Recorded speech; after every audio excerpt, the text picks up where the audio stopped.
Starting off this list in our number 10 spot, we have this haunting call. Whales truly are some of the coolest animals on Earth, and humpback whales are no exception. The males of the species are known for their songs, which last from 10 to 20 minutes and are actually pretty complex. They will repeat these songs for hours at a time, and it honestly isn't exactly known why they sing these songs at all. All the males in the group will produce the same song, and it will change seasonally. The females are also able to produce noise, but for some reason it is only the males who seem to produce these long songs. It is unclear how the whales even produce these sounds, however, because they don't actually have vocal cords. This is all super cool and interesting, but the whole reason you're here is for the sound, so let's take a listen to a more haunting track released by the humpback whale.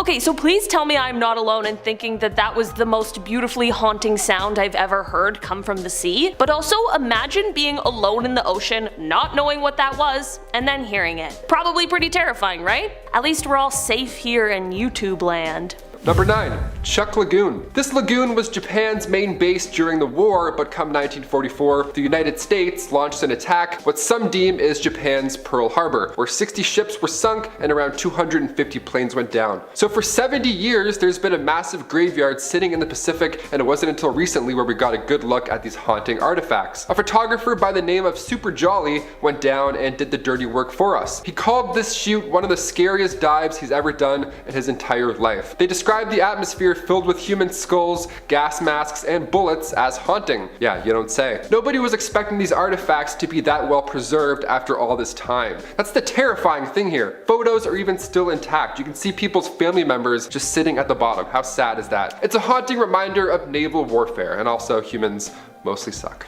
Number 8. MV Derbyshire. This ship was twice the size of the Titanic, but James Cameron didn't make a movie about it, so let me fill you in with less of a budget. MV Derbyshire was the biggest British registered merchant ship of all time to go down. That's an odd brag, but hear me out. She was assembled in 1976 but lost in 1980 en route from Canada to Japan. A Mayday distress call was never issued, and it was following proper ocean routes with weather routing companies, so they were doing all the right things. What happened? September 15th, 1980, a search began for the missing ship and crew, but 6 days later, the search was called off. Nothing was found. The ship was declared lost. The sister ship of the Derbyshire ended up sinking as well later on in 1986 due to deck cracking, so the families urged officials to search again for answers. Come 1994, the Derbyshire was found. Number 7. Garbage Island. There's a lot of treasure in the sea, but there's also lots of garbage because humans suck.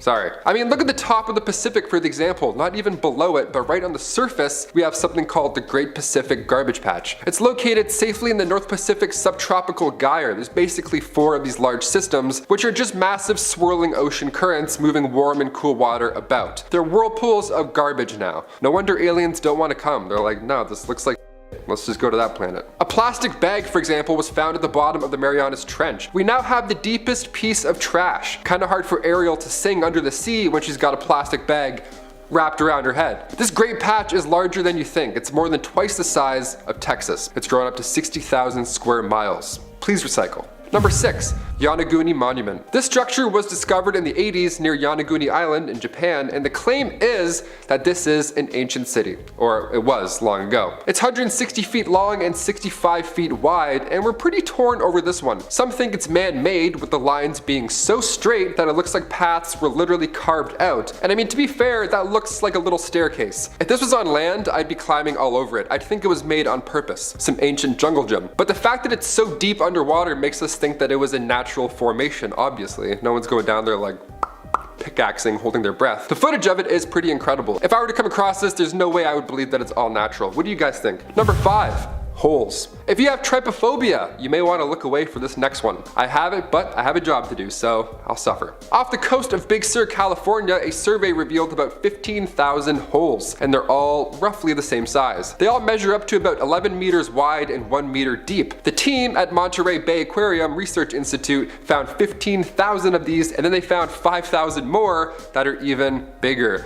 The little guys are micro depressions and the big ones are called pockmarks. Initially, scientists thought methane under the sea floor was coming out to say hello, and then they left a crater. Rovers went down there, tests were done, no methane. In fact, there hasn't even been any activity for 50,000 years. These craters are doing a pretty good job though when it comes to the ecosystem. Now there's deep sea creatures just living in them without paying rent. How rude. They even found a whale skull just laying in one. Imagine being a crab and coming home to that. Number 4. USS Nevada. Deemed the unsinkable ship, and for good reason, the USS Nevada was lost in 1948, and it wasn't until a year ago where she was seen again. Unsinkable ship that sunk. What's going on here? Well, during the 1941 surprise attack on Pearl Harbor, the USS Nevada was the only battleship to get away in one piece. But barely. They barely got away. It took years of repairs, but she finally returned to battle in 1944 to support the Normandy invasion. A year later, it assisted the invasions of Okinawa and Iwo Jima, and then 2 atomic bomb tests were performed, and then post-World War II, she was finally deemed too ancient for service. So the Navy used the USS Nevada as target practice, and it took 5 whole days and lots of power to finally sink it. A torpedo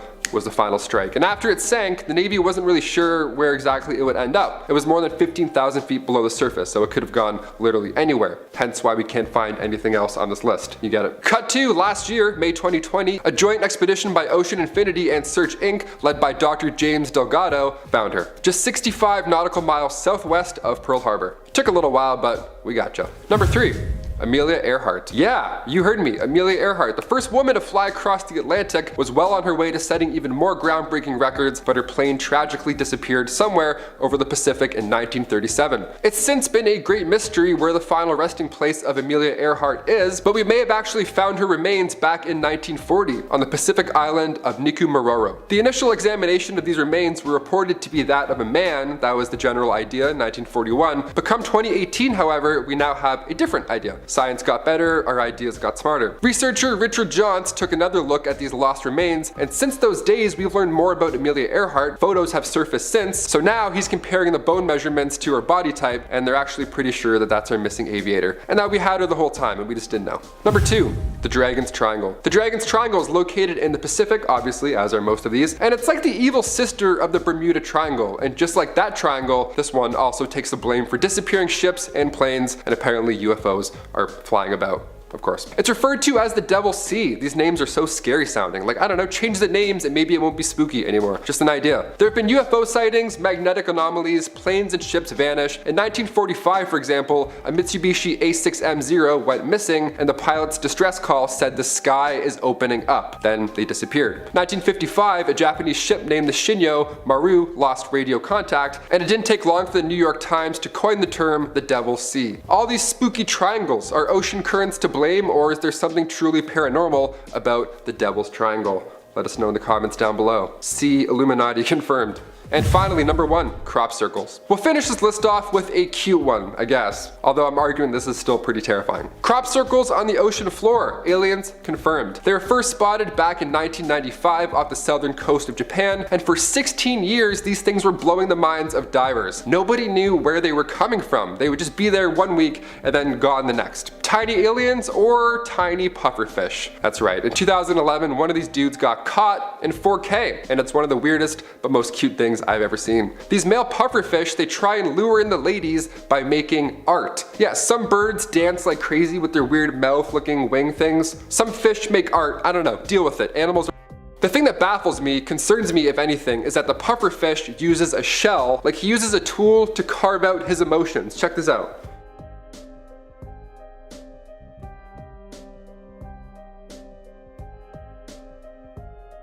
Starting off in our number 10 spot, we have the TikTok shark. In May of last year, someone on TikTok called Alex Albrecht, who is a marine biodiversity student as well as a musician, shared a video on the app that had people seriously shocked.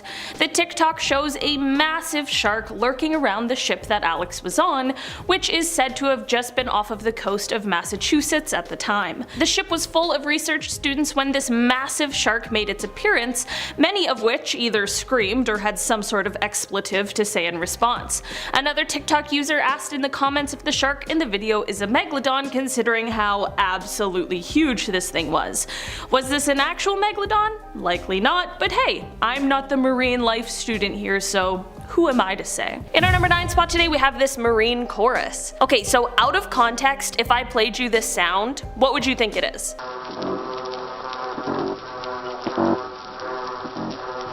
Definitely not something underwater, right? Well, as it turns out, this sound was indeed captured under the water, and these are the sounds of fish calls. While I always expected the chorus of marine animals to sound a little more similar to the stylings of Sebastian the crab, apparently that isn't even close. Okay, I'm not gonna lie, I didn't even know that most fish had calls, but it turns out that our human ears just can't perceive all of the hoots, moans, barks, and chirps that take place in the vast seas. This recording actually helped scientists realize that there are fish who sing together in a chorus every day at dusk and dawn. There have now been around 800 species of fish that have been identified and confirmed to make some form of noise, and apparently some fish even engage in shouting matches in noisier parts of the ocean, which is kind of hilarious to imagine. I guess on the list of creepy noises, this one is less creepy and more just informative. In our number 8 spot today we have the whistle. This is a sound that was first recorded in 1997 by the NOAA and was the source of many mysteries for years while people speculated about what may have caused the sound. While it still isn't exactly clear, it is now believed that the sound may have come from an underwater volcano eruption. If you didn't know, underwater or submarine volcanoes are located in all oceans on our Earth, and they're extremely interesting. There are certain kinds of marine animals that only exist near these extreme environments. Many submarine volcanoes are located near the areas of tectonic plate formations, which are also known as mid-ocean ridges. There's a YouTube user called Some Canadian, and they left a comment on a video of this whistle sound that pretty much sums it up exactly. First, we'll listen to the sound played at 10 times the original speed.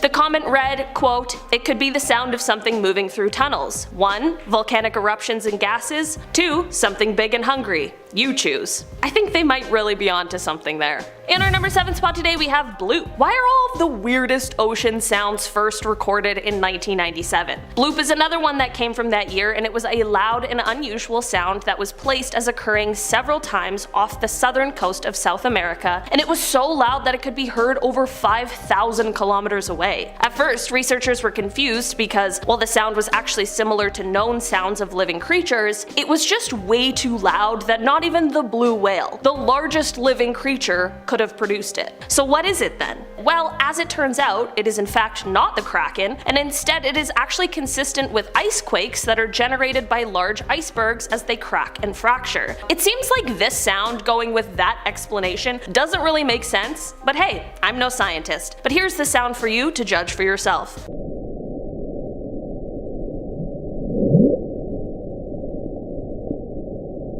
In our number 6 spot today we have the Western Pacific BIOTWANG. In 2014, researchers and scientists heard weird sounds coming from the Mariana Trench, which, for the record, seems like the worst place for there to be strange noises coming from. For years, experts couldn't pin down this sound, and it was dubbed the Western Pacific BIOTWANG, and while there is now a theory that was proposed by researchers from Oregon State University, they have also said that they might be entirely wrong. First, for reference, here's a little clip of the sound I'm talking about.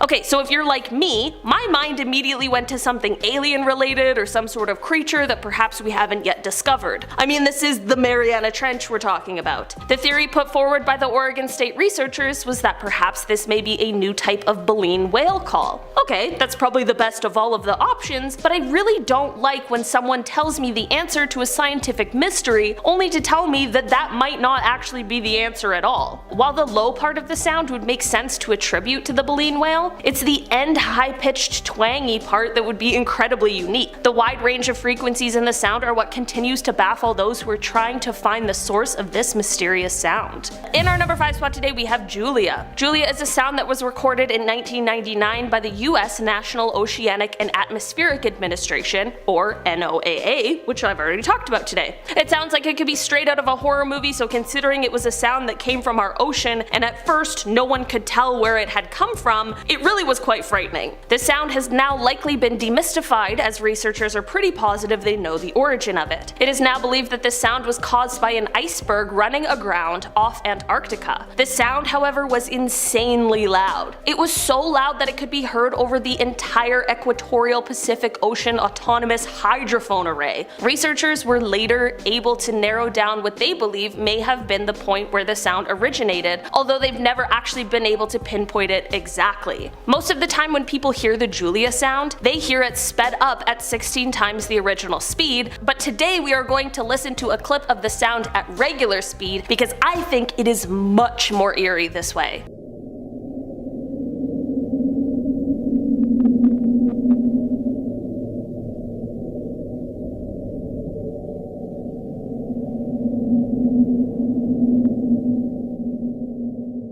In our number 4 spot today we have knock. Okay, this is one that I'll admit was not captured by a submarine, but it was still underwater and it truly is terrifying. A few years ago, a beluga whale named Knock, who was unfortunately in captivity, was recorded as he swam below the water. Beluga whales have been called the canaries of the sea, and for good reason, but Knock really wanted to up the ante and instead blessed us all with this sound.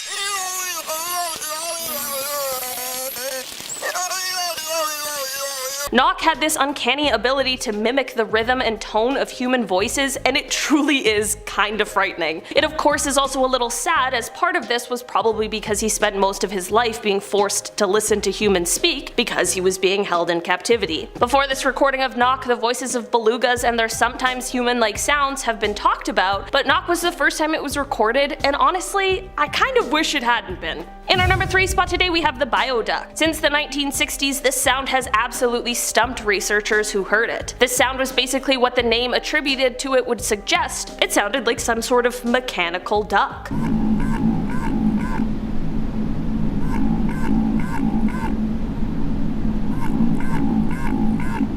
For decades, researchers would hear this sound and it would often be heard and recorded again in the spring and winters. After all of these years though, it seems as though the answers to this mysterious sound are finally coming to light. In 2013, researchers attached sensors that collect acoustic data to 2 whales. One of those tags recorded for 18 hours and the other for 8, and the whales they were attached to were traveling with other whales in groups of 5 to 40, and they were all eating basically the entire time. Throughout this time, with the tags on the whales, there were a total of 32 calls heard, and this data is what led researchers to finally understand where the bioduck sound was coming from. As it turns out, this mysterious sound was actually the call of the minke whale. Researchers still aren't exactly clear as to what the call means to the whales, but it was a fantastic discovery that finally closed an almost 50-year-old scientific mystery. In our number 2 spot today we have UPSWEEP. We all know how little we know about the ocean, and that also includes what kind of creatures lie in it. So while this mysterious sound out of context probably wouldn't be that freaky, when put into this situation it becomes quite a bit more eerie. This sound is referred to as upsweep, and it was caught when the Pacific Marine Environmental Laboratory started its sound surveillance system in August of 1991. The sound is apparently more seasonal, with its peaks in spring and fall, but it is unclear if the changing of seasons is responsible for this sound, or if it's coming from something that lurks in the ocean and remains undiscovered. Just for reference, here's a clip of that sound played at 20 times the original speed.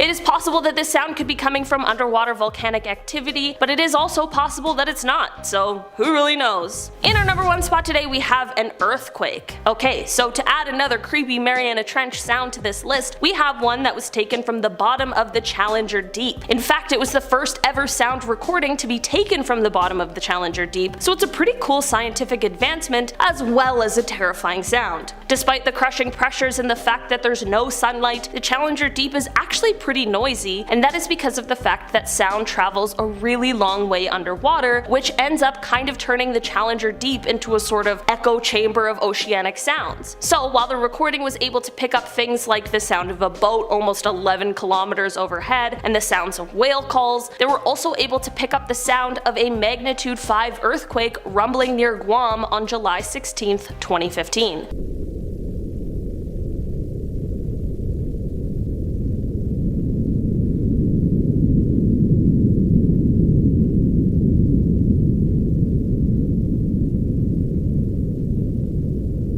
Not gonna lie, while being one of the scariest things I've ever heard, this is also one of the coolest things I've ever heard in my life too. Science really is just so cool sometimes. Kicking off the list at number 10, living fossils. Also referred to as crinoids, but living fossils sounds way better, definitely. These little guys went extinct 273 million years ago, or at least so we thought. We found these dudes this past year, and they're these non-skeletal corals. They're cousins to starfish and sea urchins, but I gotta admit, they don't look nearly as cool. Starfish are the coolest, they're OGs. Discovered on the Pacific Ocean floor, this type of coral will attach itself to the stem of Japanese sea lily, and then they just become one over time. Any type of ocean life that undergoes symbiosis, that creeps me right out. I don't like barnacles, I have a fear of the ocean, and I'm super glad that we're doing this list. So let's move on as I get goosebumps. Ugh, I hate this. Thalassophobia, I think, is like a fear of deep water. I have that. I also have a fear of shallow water. I can't swim. In our number 9 spot today, we have the CRAY fisherman. David Stead is an Australian naturalist, and in his book titled Sharks and Rays of the Australian Seas, he details an encounter with a shark that some have taken to believe is the legendary Megalodon herself. Apparently this incident happened in 1981 to a group of CRAY fishermen that David spoke with. These fishermen were absolutely terrified of a shark they saw in their fishing grounds, which were just off of Broughton Island. They were so scared, in fact, that they refused to return to the fishing spot for days. All the men agreed that the shark was monstrous and that it was most definitely a shark, not a whale. The men explained that they had never seen a shark of that size before, and considering how they were all seasoned fishermen who had all had their fair share of encounters with sharks, whales, and all of the terrifying things that the ocean has to offer, how frightened they were really did leave quite the impression. In our number 8 spot today, we have 2 specimens. This story comes from all the way back in 1869 when an Irish scientist headed out on an expedition to Seychelles. It is said that he went there to study fish, but man, he was not prepared for the specimens he would go on to study. It is said that he found one that was over 15 meters, which is already a whopping almost 50 feet, but the other one really took the cake. The second specimen it is said that he found was alleged to have been 23 meters long, which is a massive 75 feet. Since this was so long ago, there wasn't any official documentation of it, but if there had been, the second one would hold the record for being the largest ever recorded. That is absolutely wild. Seeing it is one thing, but imagine being able to actually study it. In our number 7 spot today, we have the sailors. This gigantic shark sighting is said to have taken place in the 1960s just off of the edge of Australia's Great Barrier Reef. According to author B.C. Cartmel in his book Let's Go Fossil Shark Tooth Hunting, the sailors involved in this sighting initially refused to talk about it because of the fear of being teased for being afraid of what they had seen. After some time, however, they began to speak about the incident. They explained that while on board their 85-foot ship, they needed to weigh anchor in order to conduct some engine repairs. While this was ongoing, the crew became absolutely shocked when they saw the biggest shark they had ever seen slowly swimming past their completely stuck ship. Just like the last one, all the men agreed that they were not mistaking a whale and that it was indeed a shark. They also said that this shark was so large it was rivaling the boat in size. That is absolutely massive. Whether it really was a megalodon or not, whatever shark they saw that day certainly wasn't the average size. In our number 6 spot today, we have the battle scar. This story is a little different than the others on today's list, and it started with the sighting of a great white shark. This 15-foot long shark was spotted swimming just off of Isla Guadalupe in Mexico, but what was so striking about this great white in particular was the absolutely savage wound it had on its side. This huge bite mark had people speculating as to what in the world could have caused it. I mean, there aren't very many predators to great whites, so it's a pretty rare occasion to see such a huge bite mark right on the side of one, and people were doubting whether or not another shark would have done this to one of its own species. There definitely are reasons for why this could have been an attack from another shark, but of course people took this as a possible sign that maybe there's something bigger lurking in the waters. If the megalodon somehow isn't actually extinct and just managed manages to evade any sort of confirmation of its existence, it certainly would need a ton of food to survive, which makes big fish like great whites a perfect snack. The megalodon is, however, one of the most powerful predators to have ever lived on our planet, so if this bite really was from a megalodon, it's surprising that this great white made it out alive. In our number 5 spot today, we have a world record. Basking sharks are known for being one of the largest fish in the ocean, and that is exactly why the largest one ever recorded was definitely something to write home about. In 1851, in the Bay of Fundy, which sits between New Brunswick and Nova Scotia here in Canada, a basking shark was caught in a herring net. This shark was measured to be at least 40 feet long, which is astoundingly large, and it certainly confused those who had caught it at first. I can imagine that they likely also thought that they had some kind of living fossil caught up in their net, but nope, instead they just set a new world record. In our number 4 spot today, we have the demon. There are many stories and alleged sightings of what is now referred to as the quote Black Demon of Cortez, which is said to be a massive black shark seen off of Mexico's Baja coast. One story in particular regarding this elusive shark comes from a fisherman named Eric Mack. He had reported that one day while sailing he felt his boat begin to rock, which immediately gave him the feeling that something was awry. Eric was even further startled when he explained that he saw a massive towering tail sticking at least 5 feet out of the water. The stories of this shark are so infamous that it was even the focus of an episode of a History Channel show called Monster Quest. Maybe if there's a part 2 of this video, we'll talk about some more of the sightings surrounding the demon. In our number 3 spot today, we have Deep Blue. This shark is in fact not a megalodon, but it definitely is a more modern contender. Deep Blue is the name of a great white shark who is most definitely one of the greatest ever recorded, at least in our lifetime. This colossal monster is the largest great white shark ever caught on camera by scientists. She is measured to be 20 feet long, 8 feet high, and about 2.5 tons, and while this isn't all that huge compared to her massive prehistoric cousin, it certainly is no small feat. Rumors of her existence have been spread since as far back as the 1990s, but it wasn't until 2014 that she was officially caught on camera and documented. Researchers at the time were in the midst of studying tiger sharks, but she made her grand appearance after scavenging some food from a sperm whale carcass nearby. In our number 2 spot today, we have Bigger Than the Boat. Zane Grey is a man who is a novelist, and he is definitely best known for his adventure novels, but it is also said that he was a deep sea angler, and it was during one of his fishing adventures that his megalodon sighting came. In the novel, which is titled Megalodon, Fact or Fiction, writer Rick Emmer speaks of this incident, saying that Zane claimed to have seen, quote, one of the man-eating monsters of the South Pacific. It is said that whatever kind of shark he saw, it was a shark that was much longer than his boat, which was somewhere from 30 to 40 feet. He also said that this shark was yellow and green, and that it had a few white spots. Most notably, however, he said that the shark had a massive square head, and that it had, quote, immense pectoral fins. This is all to say that whether he saw a megalodon or not, whatever he saw was not just a harmless great white shark. What do you guys think? Perhaps a megalodon sighting, or just one of the tall, exciting tales told by Mr. Grey? In our number 1 spot today, we have the Mariana Trench sighting. A few years ago, a video began circulating the internet, and it shows a gigantic shark scouring the seafloor. People online quickly put a story to the video saying that allegedly this is a megalodon that was caught on camera at the bottom of the Mariana Trench. The creature is seen swimming over top of what is apparently an abandoned shark cage, and the video seems to be enough to have convinced many people. The video certainly is compelling, and whatever we see is most definitely terrifying to look at, but with my very limited knowledge of anything that lives in the sea, it's tough to say anything further. While some people swear that this is solid proof, others have brought up sharks that may have a similar appearance to the one seen in the video.